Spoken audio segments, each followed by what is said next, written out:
রাগের বহিঃপ্রকাশ তো হবেই। তো প্রথম থেকে একটু আমি ঘটনাটা বলি। আমাদের এখানে এই গোবিন্দনগর দ্বিতীয় রাস্তায় আশিস রায় বলে যে ভদ্রলোক আজকে মারা গেছেন, ওনার বাবার নাম সম্ভবত বিমল কুমার রায়। তো দীর্ঘ আজকে 15-20 বছর ধরেই আমাদের এই রাস্তার অধিবাসী ওরা।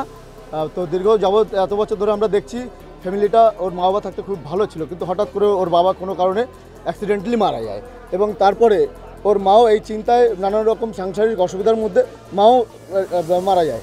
তারপর থেকে যাই হোক পাড়া প্রতিবেশী আজ পর্যন্ত আমরা কোনোদিন এদের খারাপ ব্যবহার পাইনি আমাদের সঙ্গে। এই ছেলেটা আজকে যে মারা গেল তো বিগত বছর ধরে ভালোই ছিল। তারপরে যাই হোক ওনাদের কিছু রিলেটিভ আছে আশেপাশে, তারা দেখাশুনো করে বিয়ে দিয়েছে, একটা কন্যা সন্তানও আছে ওনার।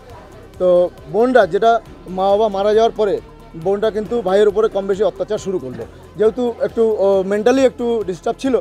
এবার তারপরে এই বোনরা অ্যাকচুয়ালি আমাদের এই আজকের অভিযোগটাই আজকে বোনটা সম্পত্তির জন্য কিন্তু আজকে এই ছেলেটাকে এরা নৃশংসভাবে খুন করলো। এবার এইটা আমাদের এই পাড়া প্রতিবেশীর পক্ষ থেকে আমরা এদের চরম শাস্তি চাই এবং আমরা এফআইআর দায়ের করব। বিয়ে করবো, একটা বাচ্চাও আছে, বাচ্চা থাকা সত্ত্বে কিন্তু কিছুদিন পরে এই বোনদের জ্বালায় সেই বউটাও সংসার করতে পারিনি, সে বউটা ছেড়ে যেতে বাধ্য হয়েছে বাচ্চা নিয়ে।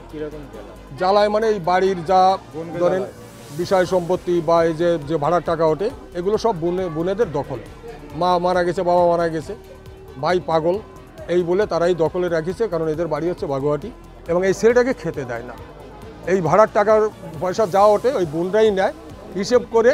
এখানে একটা লোক রেখেছে, সে হয়তো ডেলি একবেলা তাকে দুটো খেতে দেয়। আজকেরা যে ঘরটায় ছেলেটা থাকে ভিতরে দুটো রুম আছে, বেডরুম, দুইটা তালা দিয়ে আপনারা দেখে আসুন, বড় তালা মেরে রেখেছে, বাইকে ভিতরে ঢুকতে দেয় না। ডাইনিংই থাকে, সেখানে উপরে ফ্যানটার লাইনটা কেটে দিয়েছে, বাইকে লাইট জ্বালাতে দেয় না। এই গরমে এই পরিস্থিতি, এত নির্যাতনের পরে না খাওয়াইয়ে আজকেরা সংসারটাকে শেষ করে দিয়েছে এই দুই বোন, আমার দুই ভগ্নিপতি। পরশুদিন আমার দোকান আছে এখানে, পরশুদিন আমার কাছে আশিস গেছে, আমাকে গিয়ে বলছে লিটনদা তুমি আমার কাছে থাকবে।